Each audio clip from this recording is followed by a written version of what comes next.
'Twas in the prime of summer-time, an evening calm and cool, and 24 happy boys came bounding out of school.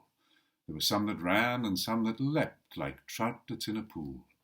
Away they sped with gamesome minds, and souls untouched by sin. To a level mead they came, and there they drave the wickets in.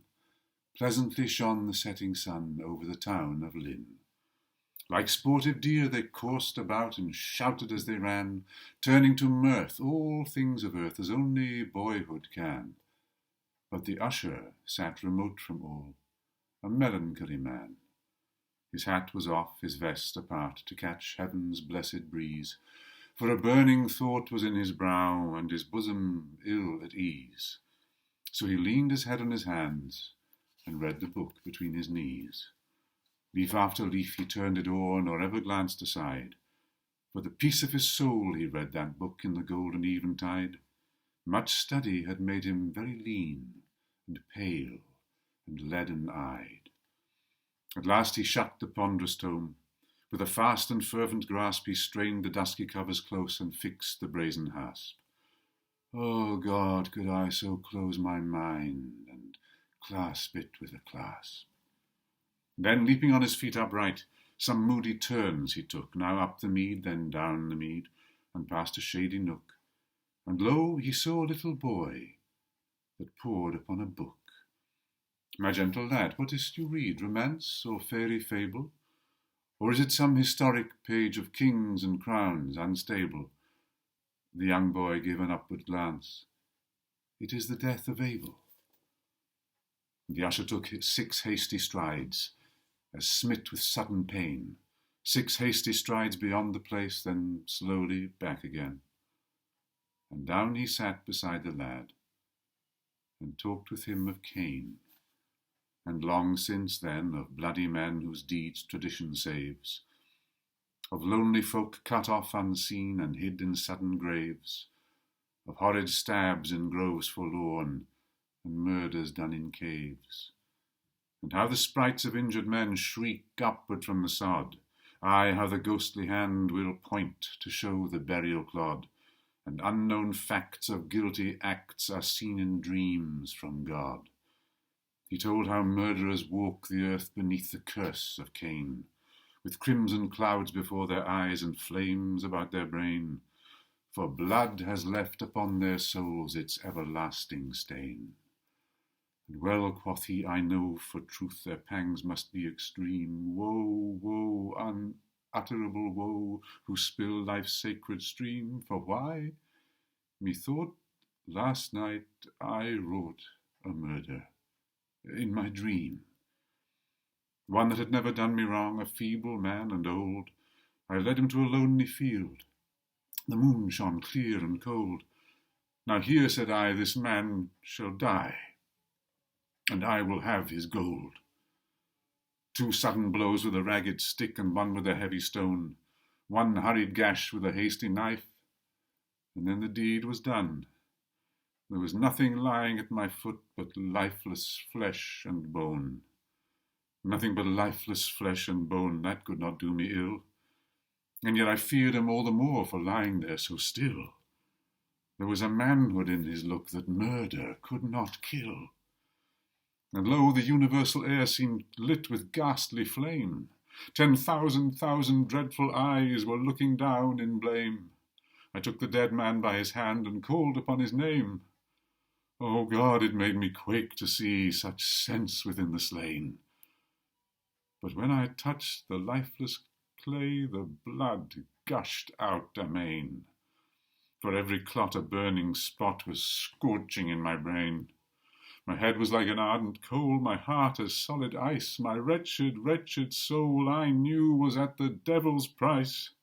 12 times I groaned. The dead had never groaned but twice. And now from forth the frowning sky, from the heaven's topmost height, I heard a voice, the awful voice of the blood-avenging sprite. Thou guilty man, take up thy dead and hide it from my sight. I took the dreary body up and cast it in a stream, a sluggish water, black as ink, the depth was so extreme. My gentle boy, remember this is nothing but a dream. Down went the course with a hollow plunge and vanished in the pool. Anon I cleansed my bloody hands and washed my forehead cool, and sat among the urchins young that evening in the school. Oh, heaven, to think of their white souls and mine so black and grim! I could not share in childish prayer, nor join in evening hymn. Like a devil of the pit I seemed mid holy cherubim. And peace went with them one and all, and each calm pillow spread. But guilt was my grim chamberlain that lighted me to bed, and drew my midnight curtains round with fingers bloody red. All night I lay in agony, in anguish dark and deep. My fevered eyes I dare not close, but stared aghast at sleep. For sin had rendered unto her the keys of hell to keep. All night I lay in agony from weary chime to chime, with one besetting horrid hint that racked me all the time, a mighty yearning like the first fierce impulse unto crime, one stern tyrannic thought that made all other thoughts its slave. Stronger and stronger every pulse did that temptation crave, still urging me to go and see the dead man in his grave. Heavily I rose up as soon as light was in the sky, and sought the black accursed pool with a wild misgiving eye, and I saw the dead in the river bed, for the faithless stream was dry. Merrily rose the lark and shook the dewdrop from its wing, but I never marked its morning flight, I never heard it sing, for I was stooping once again under the horrid thing. With breathless speed, like a soul in chase, I took him up and ran.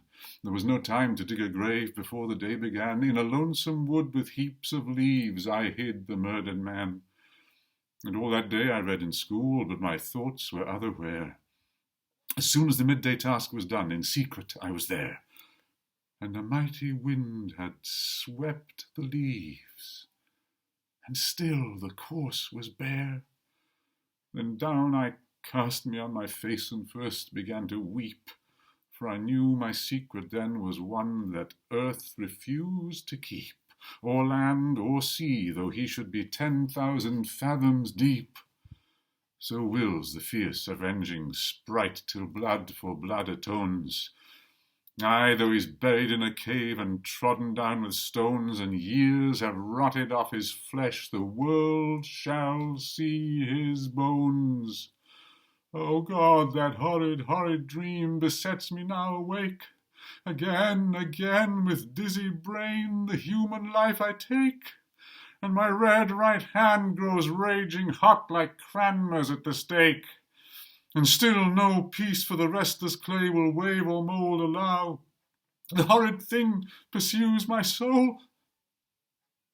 It stands before me now. The fearful boy looked up and saw huge drops upon his brow. That very night, while gentle sleep the urchin eyelids kissed, 2 stern-faced men set out from Lynn through the cold and heavy mist. And Eugene Aram walked between, with gyves upon his wrist.